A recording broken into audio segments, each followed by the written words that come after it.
महानगरपालिका निवडणुकांचे निकाल लागलेले आहे, परंतु सत्ता कोण स्थापन करणार अमरावती महानगरपालिकेवर हे अजूनही अनिश्चित आहे। दुसरीकडे आमदार रवी राणा भाजप सोबत सत्ता स्थापन करणार असल्याचं चर्चा सुरू आहे। दुसरीकडे काँग्रेसने देखील दावा केलेला की आमच्याकडे देखील गट तयार आहे, आम्ही सत्ता स्थापन करू। परंतु यामध्ये जर पाहिलं तर सत्ता स्थापनेमध्ये अत्यंत महत्त्वाची भूमिका अमरावतीमध्ये निवडून आलेल्या ठाकरे गटाच्या 2 नगरसेवकांची आहे, कारण की कोण्याच पक्षाकडे बहुमत नाही की जे एक हाती सत्ता स्थापन करणार। त्यामुळं मित्र पक्षांची की त्यांना जी आहे ती सोबत घ्यावी लागणार आहे। आपल्यासोबत ठाकरे गटाचे निवडून आलेले नगरसेवक आहेत संजय गवाडे, 2 नगरसेवक या ठिकाणी निवडून आलेले आहेत। भाऊ, पहिले तर खूप खूप अभिनंदन।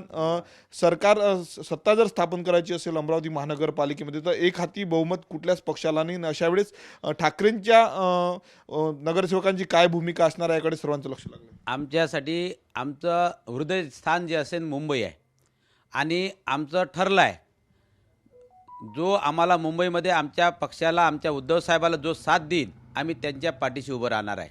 आम्हाला आमच्या अमरावती तेवढीच महत्त्वाची आहे, परंतु मुंबई हे आपल्या मराठी माणसासाठी आणि आपल्या सर्व शिवसैनिकांसाठी महत्त्वाचं असल्यामुळे आम्हाला जो मुंबईमध्ये आमच्या पक्षाला, आमच्या उद्धव साहेबाला जो साथ देईल आम्ही त्यांच्या म्हणजे बिनशर्त आम्ही त्यांच्यासोबत राहणार आहे। मुंबईमध्ये जर आपण पाहिलं तर सर्वाधिक भाजपाचे नगरसेवक निवडून आलेले आहेत, त्यामुळं भाजप कुठेतरी सरकार स्थापन करू शकतो। दुसरीकडे शिंदेची शिवसेना नाराज असल्याचं बोलत आहे। अशा वेळेस तुमचं म्हणणं आहे की तुमचं की ठाकरेंसोबत भाजपने सरकार स्थापन करावं असं तुमचं म्हणणं आहे? आम्हाला आतापर्यंत महाराष्ट्राचा इतिहास आहे, मराठी माणसाचं एक प्रेरणास्थान, आदरस्थान मुंबईकडे पाहिलं जाते। तसंच आम्हीसुद्धा अमरावतीकर मुंबईकडे त्याच नजरेनं बघतो आणि जो आम्हाला उद्धव साहेबाच्या म्हणजे हाताला जो साथ देईल, जो तो आमच्या उद्धव साहेबासोबत उभा राहील, आम्ही त्यांच्यासोबत आम्ही बिनशर्त उभं राहणार आहे। म्हणजे मुंबईमध्ये जर भाजप आणि ठाकरे गटाची युती झाली तर तुम्ही अमरावतीमध्ये कोणाला मग पाठिंबा द्याल? आम्हाला मी सांगितलं ना तुम्हाला, जो कोणी असन, भाजप असो इतर कुठलेही पक्ष असो, आम्हाला मुंबईचा आणि आमच्या उद्धव साहेबाचा आदेश महत्त्वाचा आहे। जो आम्हाला मुंबईकडून जो आदेश येईल आणि जो आम्ही आदेशाचं पालन करू। आणि सर्वात महत्त्वाचं म्हणजे जे आज मराठी माणसाचं हृदयस्थान आहे मुंबई, त्याच्याकडे संपूर्ण देशाचं लक्ष लागलं आहे आणि त्याचप्रमाणे आमचं अमरावतीकरांचं सुद्धा लक्ष असं लागलं आहे की आम्हाला मुंबई हवी आहे, अमरावती नको आहे। अमरावती नको आहे अशाचा अर्थ असा नाही होत की आम्हाला नको आहे म्हणून, परंतु आमच्या 2 नगरसेवकामुळे जर कुठली सत्ता येत असेल तर आम्ही त्यांना बिनशर्त पाठिंबा देणार आहे। अमरावतीमध्ये कोणाला तुम्ही पाठिंबा देणार आहे याकडे लक्ष, कारण किंग मेकर ठरलेले आहेत, तुमचे 2 उमेदवार आलेले आहेत, तुम्ही ज्या बाजूला जाल तिकडे सत्ता स्थापन होईल अशी परिस्थिती सध्या तरी आहेत, काय सांगणार? पक्ष महत्त्वाचे राहणार आहे ना। जो पक्षाला आम्हाला जो साथ देईल आम्ही त्याच्यासोबतच राहणार आहे, हे तर स्पष्ट आहे ना, सांगत आहे तुम्हाला। आम्हाला अमरावतीपेक्षा मुंबई महत्त्वाची आहे आणि जो पक्ष आदेश देईल आम्ही आदेशाचं पालन करू 100%। तुम्हाला अमरावतीतल्या जनतेनं निवडून दिलं, हां, दिलं ना, बरोबर आहे ना, मग आहे ना, आम्ही अमरावतीकरांसोबत आहे। परंतु मुंबई हे जे अर्थसंकल्पातली एक महत्त्वाचा भाग असलेली मुंबई सिटी आहे, तिथून सर्व आपल्या महाराष्ट्राचे सूत्र हालतात, त्याचप्रमाणे अमरावतीत सुद्धा होणार आहे। राहिलं आमचं तर आम्ही सत्ताधाऱ्यासोबतच राहणार आहे, परंतु कोणी आम्हाला असं गृहीत धरून नाही की हे आमच्यासोबत आहे, आम्ही यांना गृहीत धरून आम्ही सत्ता स्थापन करू म्हणून। परंतु आम्हाला आमच्या पक्षप्रमुखाचा आदेश महत्त्वाचा राहणार आहे, आम्ही त्या आदेशात पुरेपूर पालन करणार आहे।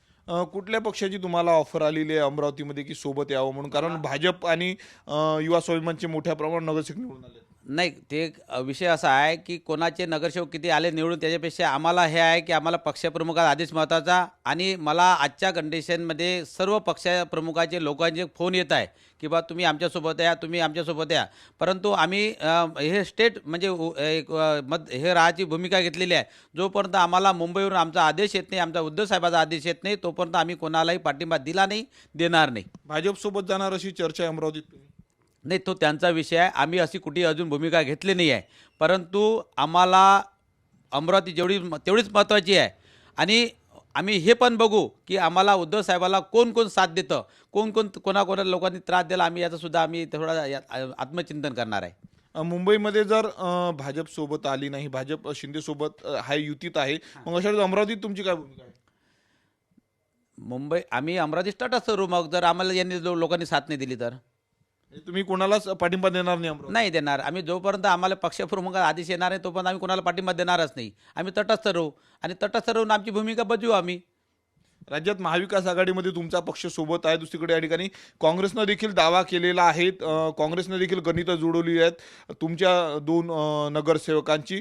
काँग्रेससोबत तुम्ही सत्ता स्थापन करणार का? आम्हाला काँग्रेस म्हणा, राष्ट्रवादी म्हणा, युवा स्वाभिमान म्हणा किंवा BJP म्हणा, आम्हाला कोणी गृहीत धरू नये. कारण आमच्यावर आमचा उद्धव साहेबाचा पुरेपूर आशीर्वाद आहे. आम्ही त्याच आशीर्वादाच्या हिशोबानं आम्ही आमचं समीकरण जुळत आहे आणि आम्हाला जो पक्ष प्रमुखाचा जो आदेश येईल त्याचसोबत आम्ही त्या लोकांसोबत राहणार आहे. जर भाजप आणि ठाकरे गट जर मुंबईत एकत्र झालं, मग तुम्ही या ठिकाणी भाजपला पाठिंबा द्या अमरावतीत? नक्कीच देऊ. मी तुम्हाला वारंवार सांगत आहे की जो आमच्या उद्धव साहेबाला साथ देईन, आमच्या राजाला साथ देईन, आम्ही सर्वजण त्यांच्यासोबत राहू.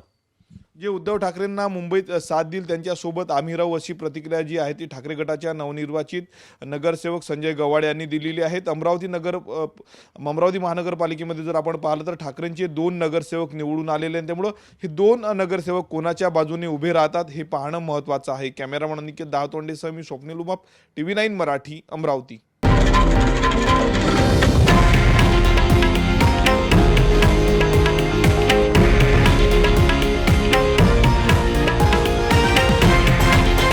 हे आहे देशातील नंबर 1 न्यूज नेटवर्क आणि आपण पाहत आहात TV9 मराठी, एकमेव.